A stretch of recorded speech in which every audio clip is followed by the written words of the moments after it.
नमस्कार, हमारे खास शो राजपथ में आपका बहुत बहुत स्वागत है और मैं हूं आपके साथ करिश्मा और आपके साथ मैं हूं पूजा यादव। तो अहम खबरों के साथ में शुरुआत करते हैं। सबसे पहले बात सुशांत सिंह राजपूत की मौत कैसे हुई, सवाल के साथ करते हैं।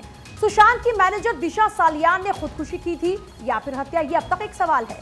बिल्कुल, महाराष्ट्र में सरकार बदलते ही एक बार फिर से देखिए सुशांत और दिशा सालियान की मौत का जो मामला है वो अब गर्मा गया है और अब पूरी जांच की आंच एयू पर आ गई है। सवाल ये है कि ये एयू है कौन जिसने रिया चक्रवर्ती को 44 फोन किए।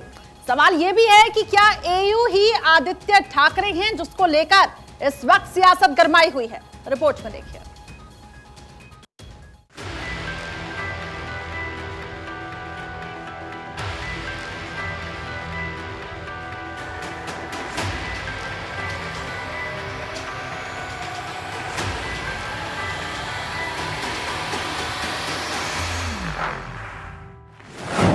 सुशांत सिंह राजपूत को किसने मारा? रिया का एयू से रिश्ता क्या कहलाता है?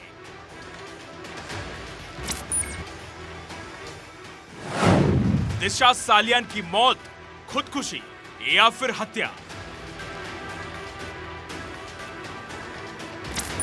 फिल्म अभिनेता सुशांत सिंह राजपूत याद है ना आपको? एक बार फिर सुशांत सिंह राजपूत की मौत का मामला गर्मा गया है और सुशांत केस में अब एक नया खुलासा हुआ है। सुशांत की मौत से पहले और बाद में गर्लफ्रेंड रिया चक्रवर्ती के पास एयू नाम से 44 फोन आए। सवाल यह है कि ये एयू आखिर कौन है जिसने रिया चक्रवर्ती को एक या दो बार नहीं बल्कि 44 बार फोन किया। सवाल यह है कि क्या एयू महाराष्ट्र के पूर्व सीएम उद्धव ठाकरे के बेटे आदित्य ठाकरे का नाम है? यह सवाल इसलिए भी उठ रहा है क्योंकि सुशांत सिंह राजपूत की मैनेजर दिशा सालियान सुसाइड केस में आदित्य ठाकरे का नाम जोड़ा गया था। और अब लोकसभा में शिंदे गुट के सांसद राहुल शेवाले ने लोकसभा में दिवंगत अभिनेता सुशांत सिंह राजपूत हत्या मामले में आदित्य ठाकरे की संलिप्तता पर सवाल उठाया है और इसकी जांच सीबीआई से कराने की मांग की है। क्या रिया चक्रवर्ती के मोबाइल संचार की जांच की गई और क्या यह सच है कि यह महाराष्ट्र के एक प्रमुख राजनेता के संपर्क में थी और उसकी दोस्ती थी? इसमें एयू का नाम आया। रिया चक्रवर्ती को सुशांत के पहले 44 कॉल्स एयू के आए। एयू का यानी कि लीगल में अनन्या उद्धव बोलते हैं, लेकिन बिहार पुलिस ने इन्वेस्टिगेशन किया था आदित्य उद्धव करके, तो आदित्य उद्धव ठाकरे उसका नाम आया था। अध्यक्ष महोदय, एयू का विषय बहुत ही गंभीर है। एयू जैसा अनन्या उद्धव नहीं है, एयू आदित्य उद्धव ठाकरे ऐसा बिहार पुलिस ने कहा है। तो मुंबई पुलिस का इन्वेस्टिगेशन अलग है, बिहार पुलिस का अलग है, सीबीआई का। तो लोगों के मन में प्रश्न है, तो इसकी जानकारी लोगों को मिलना चाहिए। राहुल शेवाले का सवाल काफी गंभीर है क्योंकि सुशांत सिंह केस के दौरान शेवाले शिवसेना में थे और अगर शेवाले लोकसभा में सवाल उठा रहे हैं तो मामला गंभीर है, जांच होनी चाहिए। राहुल शेवाले के सवाल के बाद एक सुशांत सिंह की मौत को लेकर एक बार फिर से राजनीति शुरू हो गई है। केंद्रीय मंत्री नारायण राणे के बेटे और बीजेपी नेता नितेश राणे ने सुशांत सिंह केस और उनकी मैनेजर दिशा सालियान की मौत के मामले में आदित्य ठाकरे की नार्को जांच की मांग की है। राहुल शेवाले जी ने, जो खासदार है, उन्होंने सांसद है, उन्होंने लोकसभा में मांग की कि जो एयू नाम का जो व्यक्ति है वो आदित्य उद्धव ठाकरे है, जिसने रिया चतुर्वेदी को 44 कॉल किए। जैसे श्रद्धा वाडकर के मर्डर के बाद आफ्ताब का नार्को टेस्ट करने के बाद सच्चाई बाहर आई, वैसे ही दिशा सालियान और सुशांत सिंह राजपूत के केस के बारे में आदित्य ठाकरे की नार्को टेस्ट होनी चाहिए। सुशांत सिंह राजपूत और दिशा सालियान केस में अब आदित्य ठाकरे घिरते जा रहे हैं और एक बार फिर सुशांत सिंह राजपूत और दिशा सालियान की मौत की फाइल खुलने वाली है। महाराष्ट्र के डिप्टी सीएम देवेंद्र फडणवीस ने दिशा सालियान केस की जांच के लिए एसआईटी का ऐलान किया है। दिशा सालियान केस ही कधीच सीबीआय कडे गेलेली नाही। सुशांत सिंह राजपूत केस ही सीबीआय कडे गेलेली आहे। सीबीआयला ज्यावेळेस विचारलं दिशा सालियानच्या संदर्भात, त्यावेळेस त्यांनी सांगितलं आमच्याकडे केस नाही, आम्ही त्याचं इन्व्हेस्टिगेशन करत नाहीये, आम्ही केलेलं नाहीये। त्यामुळे त्या संदर्भातला सीबीआयचा कुठलाही क्लोजर रिपोर्ट नाहीये। सवाल यह है कि 8 और 9 जून की रात को आखिर क्या हुआ था। दिशा सालियन मामले की जांच कर रहे जांच अधिकारी को 2 बार क्यों बदला गया? दिशा सालियन की फाइनल पोस्टमार्टम रिपोर्ट अभी तक सामने क्यों नहीं आई? आखिर दिशा की मौत के मामले में क्या छिपाया जा रहा था? अब इन सवालों का जवाब एसआईटी तलाशेगी। Bureau report, Bharat 24। Tihar jail में बैठकर 200 करोड़ की ठगी करने वाला महाठग सुकेश के खुलासे से तिहाड़ जेल से लेकर सरकारी अमला तक हिल चुका है। दरअसल देखिए, सुकेश के खुलासे ने यह बता दिया है कि पैसे के दम पर तिहाड़ जेल में कुछ भी किया जा सकता है। तिहाड़ जेल को किसी लग्जरी होटल में बदला भी जा सकता है।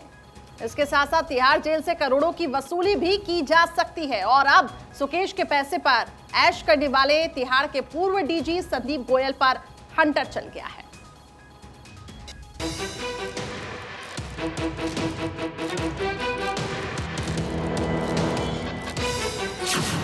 12 करोड़ दो तिहाड़ में पार्लर वाला मसाज शो। जेल में बैठकर 200 करोड़ की ठगी, जेल में ही मीटिंग, जेल में ही वसूली। देश का सबसे सुरक्षित जेल कहे जाने वाले तिहाड़ जेल में ऐसा खेल हो गया, ये किसी ने सोचा नहीं था। लेकिन महाठग सुकेश ने इसे मुमकिन कर दिया। तिहाड़ जेल के पूर्व डीजी को ही खरीद लिया, वो भी 5 करोड़ में। तिहाड़ के अंदर सुकेश के इशारे के बिना पत्ता भी नहीं हिलता था। इतना रसूख था महाठग सुकेश का।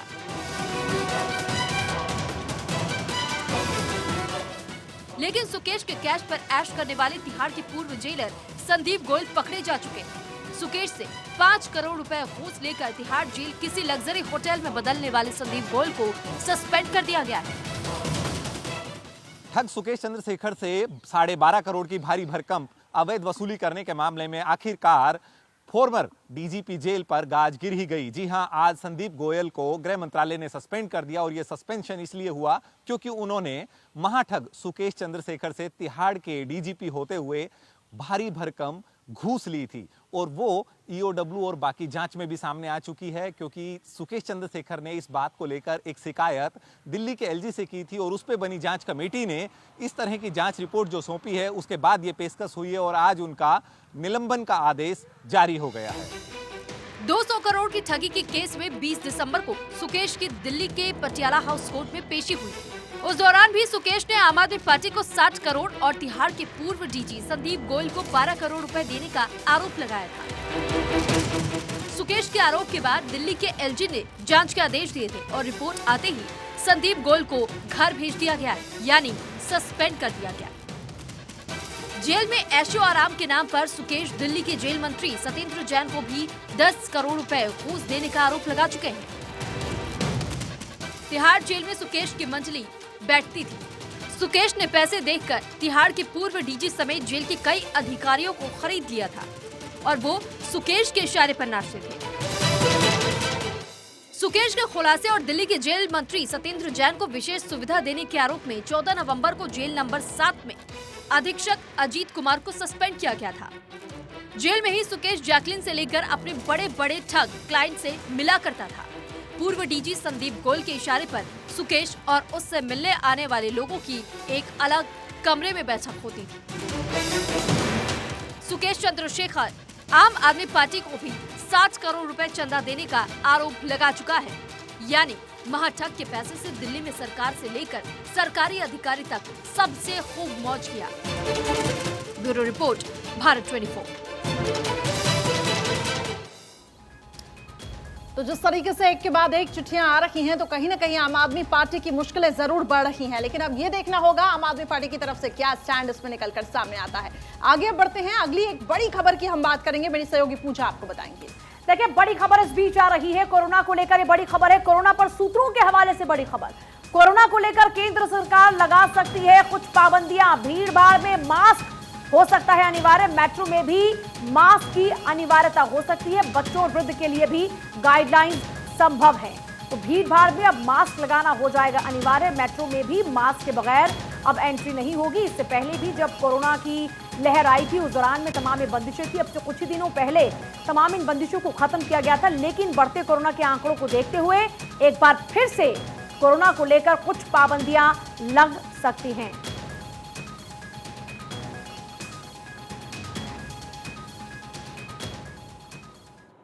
तो कोरोना का खतरा बढ़ता ही जा रहा है। कोरोना महामारी एक बार फिर से फैलने का डर मंडरा रहा है। ऐसे में अब भारत सरकार लोगों से सतर्क रहने की अपील भी कर रही है। स्वास्थ्य मंत्री मनसुख मांडविया ने संसद में भारत की तैयारी को लेकर जानकारी दी है, सुनिए। चीन से फैल रहे कोरोना के नए BF7 वेरिएंट से निपटने की तैयारी में भारत सरकार जुट गई है। स्वास्थ्य मंत्री ने संसद के दोनों सदनों में कोरोना से निपटने की भारत सरकार से जुड़ी तैयारियों की जानकारी दी।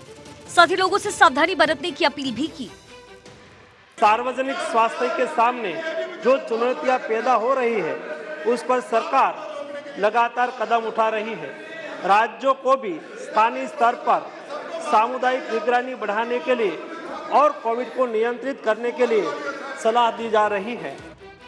वैसे भारत में कोरोना को लेकर हालात बहुत खराब नहीं है, लेकिन विदेशों में जिस तरीके से कोरोना के चलते स्वास्थ्य संकट गहराया है, उसको देखते हुए भारत सरकार विदेशों से आने वाले लोगों की जांच कराने पर बल दे रही है। विदेश से आने वाले हवाई यात्रियों के 2% कोविड RT-PCR रैंडम सैंपलिंग भी आज शुरू कर दी गई है। माननीय प्रधानमंत्री श्री मोदी जी के समर्थ नेतृत्व में भारत पहले से ही अमल में test, track, treat, vaccination, COVID appropriate behaviour का पालन नीति के साथ कोविड मैनेजमेंट कर रहा है। भारत में हालात ठीक है, फिर भी लोगों से सावधानी बरतने की अपील की जा रही है। प्रधानमंत्री मोदी से लेकर तमाम नेता मास्क लगाकर पब्लिक मीटिंग में शामिल हो रहे हैं, ताकि लोगों को भी मास्क लगाने के लिए जागरूक किया जा सके।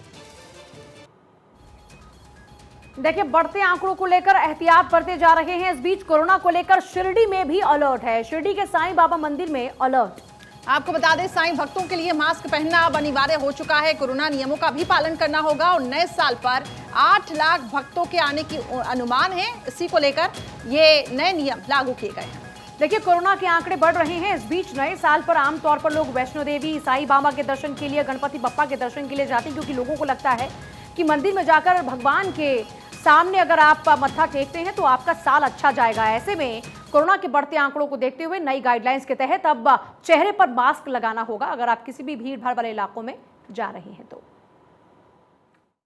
यही अपील करूंगा कि कोविड शुरू हुआ है ऐसा समझ के जो हम लोग जो प्रिकॉशंस ले रहे थे पहले जो कोविड के पीरियड में, जैसे मास्क पहनना, सैनिटाइजर यूज़ करना या सोशल डिस्टेंस रखना, जहाँ पे भीड़ हो वहाँ पे न जाना, ये लोगों ने पालन करना चाहिए। तो कोरोना को लेकर नए नियम लागू हो रहे हैं, क्योंकि लगातार जो है दूसरे देशों में कोरोना का खतरा बढ़ता गया है। मामले कई सामने आए हैं। इसको लेकर भारत सरकार अब तैयार हो चुकी है और यही एक वजह है क्योंकि शिरडी एक धार्मिक स्थल, बड़ी संख्या में लोग यहाँ पे जुटते हैं, क्योंकि श्रद्धा, लोगों की श्रद्धा से जुड़ा हुआ हम ये कह सकते हैं स्थल है। ऐसे में यहाँ पर भी कुछ पाबंदियां लगाई गई हैं। आप दर्शन कर सकते हैं, लेकिन मास्क लगाना अब अनिवार्य होगा। ऐसे ही अगर आप ताज का दीदार करना चाहते हैं तो वहां पर आपको पहले अपना कोरोना टेस्ट कराना होगा, उसके बाद ही आपको वहां पर एंट्री मिल पाएगी। अब आप साईं बाबा के दर्शन करने के लिए जाने का सोच रहे हैं तो पहले अपने दिमाग को इस बात के लिए आप तैयार कर लीजिए कि आपको अपने चेहरे पर मास्क लगाना ही होगा। इस बीच एक और बड़ी खबर, पीएम मोदी ने कोरोना पर उच्च स्तरीय बैठक की है। 1.5 घंटे चली इस हाई लेवल वर्चुअल बैठक में अमित शाह, स्वास्थ्य मंत्री मनसुख मांडविया मौजूद रहे। एयरपोर्ट पर निगरानी भी मजबूत होनी चाहिए, पीएम मोदी ने कहा। अस्पतालों में पर्याप्त बेड होने चाहिए, दवाएं सुनिश्चित की जानी चाहिए, जीनोम सीक्वेंसिंग और टेस्टिंग बढ़ाई जाए। प्रधानमंत्री ने कहा मास्क और कोरोना नियमों का पालन हो, बुजुर्गों की वैक्सीनेशन पर भी जोर दिया जाए। पीएम मोदी ने कोरोना योद्धाओं की तारीफ भी की है। देखिए, ये वही कोरोना योद्धा हैं जिन्होंने लोगों को बचाने के लिए कड़ी मशक्कत की और उनकी सराहना, उनके कार्य की सराहना प्रधानमंत्री मोदी लगातार करते रहे। इस बार भी जब चीन, अमेरिका, फ्रांस, यहाँ तक कि जापान में हालात खराब हो रहे हैं, वहाँ लाखों की तादाद में इस वक्त कोरोना के आंकड़े हैं। ऐसे माहौल में भारत के लोगों को बचाने के लिए पहले से ही एहतियातन कुछ कदम उठाने के निर्देश प्रधानमंत्री मोदी दे रहे हैं, जिसमें सबसे पहले चेहरे पर मास्क लगाना। इसके लिए खुद उन्होंने उदाहरण पेश किया और अब 1.5 घंटे लगभग ये हाई लेवल बैठक चली, जिसमें खुद अमित शाह मौजूद थे, मनसुख मांडविया इसमें मौजूद रहे। एयरपोर्ट पर अब निगरानी मजबूत होनी चाहिए, क्योंकि अगर बाहर से जो विदेश की यात्रा के बाद लोग वापस लौट रहे हैं उनके साथ में कोरोना भी आ सकता है, कोरोना का नया वेरिएंट भी आ सकता है जो खतरा बढ़ा सकता है। इसी के चलते यह कदम उठाया गया इस दिशा में। तो निश्चित तौर पर कोरोना की जो दूसरी लहर थी उससे जो आंकड़े निकलकर सामने आए थे और वो दौर किसी ने भूला नहीं, और यही एक वजह है कि अभी से ही एहतियात बढ़ती जा रही है। प्रधानमंत्री ने कोरोना पर उच्च स्तरीय बैठक की है और हाई लेवल मीटिंग में 1.5 घंटे तक ये बैठक चली, जिसमें तमाम चीजों पर यहाँ पर डिस्कशन हुआ। जीनोम सीक्वेंसिंग पर भी उस पर जोर देना चाहिए, मास्क और कोरोना नियमों का पालन हो एहतियात के तौर पर, और खास तौर से क्योंकि भारत ने जिस तरीके से कोविड की दूसरी लहर में काम किया था, सभी जगह से भारत की तारीफ की जा रही थी, सभी देश भारत की तारीफ कर रहे थे, और ऐसे में अब आगे भारत सरकार, स्वास्थ्य महकमा पूरी तरीके से तैयार हो चुका है।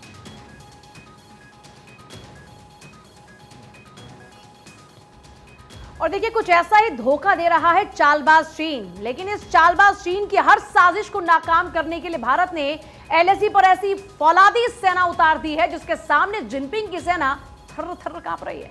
बिल्कुल, गलवान से लेकर तवांग तक चीन की साजिश पर गरुड़ फोर्स नजरें गड़ाई हुई है। एलएसी पर गरुड़ की तैनाती के बाद से ही ड्रैगन की बत्ती अब गुल हो गई है। जमीन चोर चीन के सारे पैतरे भी अब फेल हो गए हैं।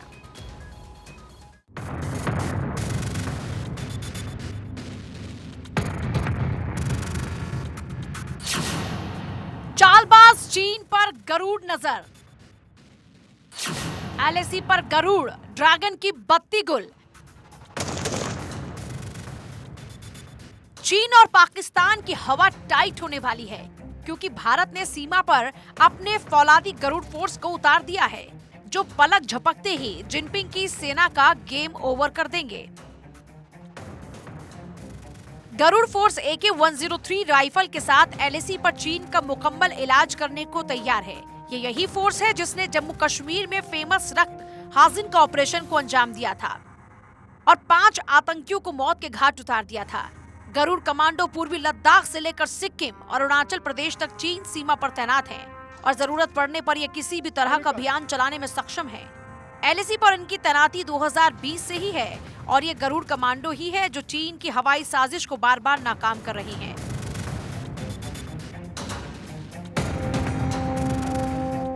गरुड़ कमांडो की ट्रेनिंग इतनी कठिन होती है कि इसे पार करते हुए जवान फौलाद बन जाता है, फिर उन्हें सीमा पर दुश्मनों को मुंहतोड़ जवाब देने के लिए भेज दिया जाता है। यूपी के बागपत से गरुड़ रेजिमेंटल ट्रेनिंग सेंटर से गरुड़ कमांडो की जो तस्वीरें सामने आई हैं, उसे देखकर आप जरूर कहेंगे कि अब चीन की कोई भी साजिश कामयाब नहीं होने वाली। Here at Garud Regiment Training Center, we are committed to train tough and train good air warriors and the Garuds to undertake all the operations which are necessitated by the country as of now. We are trained on latest special weapons and now the special weapons are increasing day by day with us and we are making it as a part of our operational philosophy. Garud commando hi-tech हथियार AK-103 rifle से lace है। Garuda commando का निशाना इतना सटीक होता है कि टारगेट कभी मिस नहीं होता। यानी अगर गरुड़ कमांडो के जवान दुश्मन को अपने टारगेट पर ले ले तो फिर उनका बचना मुश्किल है। उन्नत हथियार जैसे Sig Sauer assault rifle, AK series assault rifle, Israeli Tavor rifle से गरुड़ कमांडो लेस है। AK-103 भी गरुड़ कमांडो को दी गई है। जवानों के पास गैलिल स्नाइपर राइफल्स के साथ साथ नेगेव लाइट मशीन गन भी है जो 800 से 1000 मीटर की दूरी से दुश्मन सैनिकों को मार गिरा सकती है। गरुड़ कमांडो जिस AK-103 से ट्रेनिंग ले रहे हैं वो दुश्मनों के लिए मौत है। चलिए, तो चीन देखिए अपनी चालबाजी करने से पीछे नहीं हट रहा, लेकिन भारतीय सेना भी पूरी ताकत के साथ उसका जवाब दे रही है और लगातार सरहद पर निगरानी बनाए हुई है।